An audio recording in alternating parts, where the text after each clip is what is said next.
Salve pessoal, eu sou Fábio Palácio e hoje vamos continuar conversando sobre um tema de que a gente começou a falar no último vídeo: as relações entre pós-verdade e o autoritarismo contemporâneo.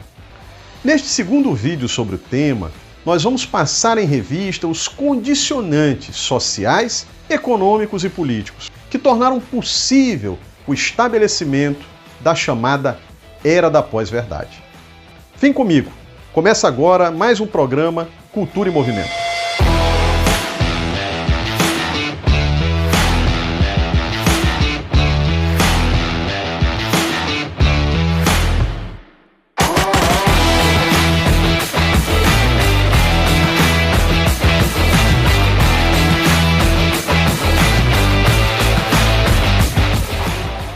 Segundo o filósofo britânico A.C. Grayling, a grande crise de 2007 e 2008 marca o ponto de inflexão que levou à irrupção definitiva da chamada pós-verdade. O mundo mudou depois de 2008, diz o filósofo. Ele acrescenta que a política, a partir da crise econômica e financeira, passou a ser moldada por um crescimento tóxico da desigualdade de renda. Ocorre que a crise econômica instalada em 2007 e 2008 gerou um caldo de cultura que mistura desconfiança, raiva e frustração.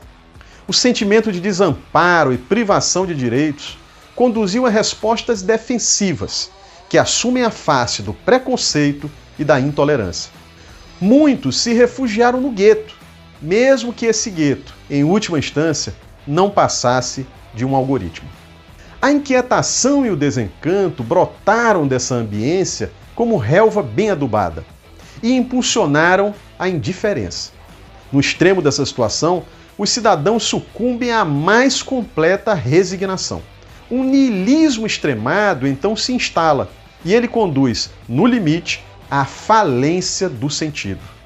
É nesse ponto que se rompe a teia do verossímil e com ela qualquer traço de compromisso com a realidade. A falsificação passa a ser a regra. Nesse quadro de prostração cognitiva, considerações ponderadas deixam de fazer sentido e perdem espaço para convicções arraigadas, muitas delas puramente sentimentais. É quando vemos claramente que a extrema desigualdade econômica é tóxica para a democracia, mesmo para a limitada democracia liberal que hoje vivenciamos. A desigualdade gera distorções que inviabilizam o debate público. O filósofo norte-americano Jason Stanley, em seu livro Como Funciona o Fascismo, captou muito bem essa tendência. Ele afirma: a igualdade liberal é, por definição, destinada a ser compatível com a desigualdade econômica. E, no entanto, quando a desigualdade econômica é suficientemente extrema, os mitos que são necessários para sustentá-la também ameaçam a igualdade liberal. Essas palavras parecem ecoar uma célebre afirmação de Adorno, que, no seu livro Aspectos do Novo Radicalismo de Direita, já dizia: poderíamos caracterizar os movimentos fascistas como as feridas, as cicatrizes de uma democracia que até hoje ainda não faz justiça a seu próprio conceito. Não por acaso, Adorno sempre insistiu em que o fascismo nunca foi um fenômeno meramente conjuntural. Sua ligação com a economia é uma relação estrutural que existe naquela concentração e na tendência à pauperização.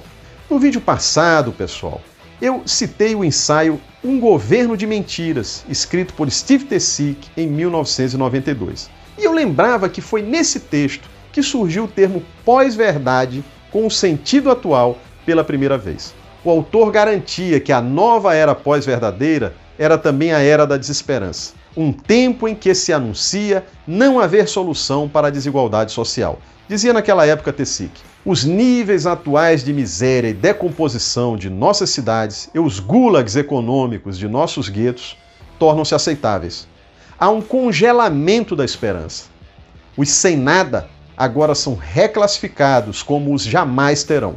Nesse contexto, muitos preferiram encampar uma postura pseudoterapêutica em que não se cobra a responsabilidade ou o compromisso de ninguém em relação a quaisquer parâmetros de objetividade e verdade. Tudo passa a ser aceito.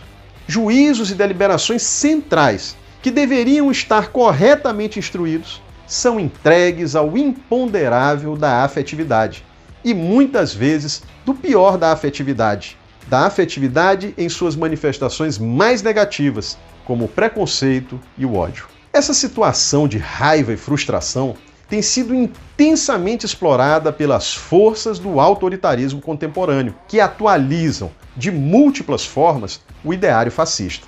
São forças irracionais, que surgem da irracionalidade do sistema. Aqui, vale a pena trazer à tona o que o pensador marxista peruano José Carlos Mariátegui afirmava sobre o fascismo clássico. Dizia ele: não se trata de um fenômeno cerebral, trata-se de um fenômeno irracional. As forças do neofascismo contemporâneo se colocam em guerra contra a herança iluminista. Da mesma forma que o fascismo clássico, promovem virulenta reação anti-intelectual contra os pressupostos da Ilustração. O irracionalismo se manifesta na própria ideologia e no arcabouço programático do fascismo. Rafael Ataídes, que é um pesquisador do integralismo, o genérico brasileiro do fascismo clássico, ele explica que os intelectuais não forneceram programas aos fascistas, como ocorreu com o comunismo ou o liberalismo.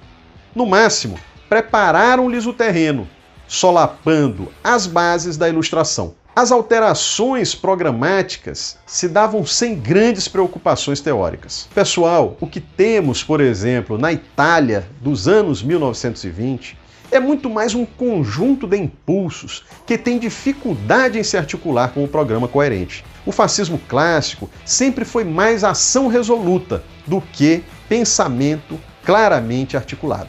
É o que diz, por exemplo, em seu ensaio O Renascimento do Homem Europeu, de 1941, o fascista francês Pierre de La Rochelle. Sobre o homem fascista, ele escreve que é um tipo de homem que rejeita a cultura. É um homem que não acredita em ideias e, portanto, rejeita doutrinas. É um homem que só acredita em atos e realiza esses atos de acordo com um mito nebuloso. Vem daí o pendor pragmático de um líder como Mussolini, que declarava em tom demagógico: afinal, de que importa saber o conteúdo teórico de um partido?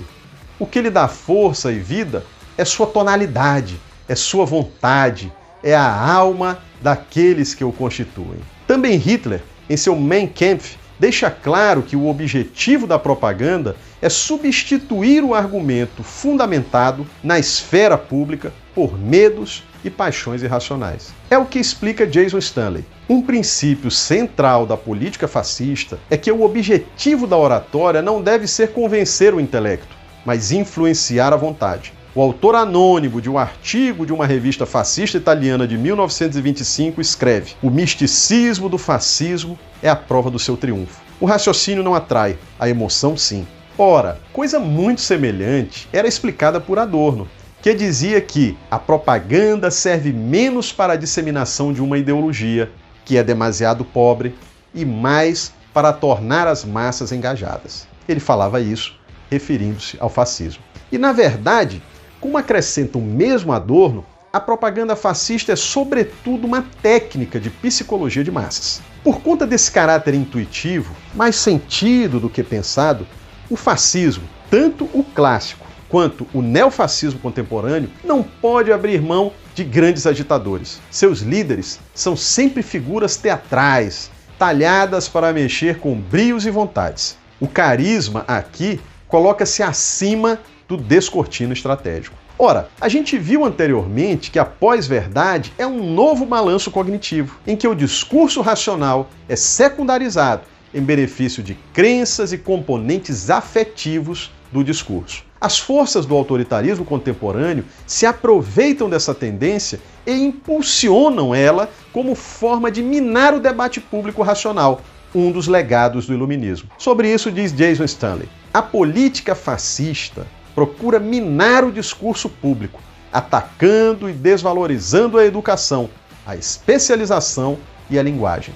Quando a educação, a especialização e as distinções linguísticas são solapadas, restam somente poder e identidade tribal. Esse trecho de Stanley nos conduz a uma importante questão. Como as forças do autoritarismo contemporâneo estão fazendo para minar o debate público? Eu, pessoalmente, acredito que elas fazem isso através de 3 procedimentos principais. Mas esse já é um assunto para o nosso próximo vídeo. Se você gostou, eu tenho certeza de que te vejo aqui novamente na semana que vem.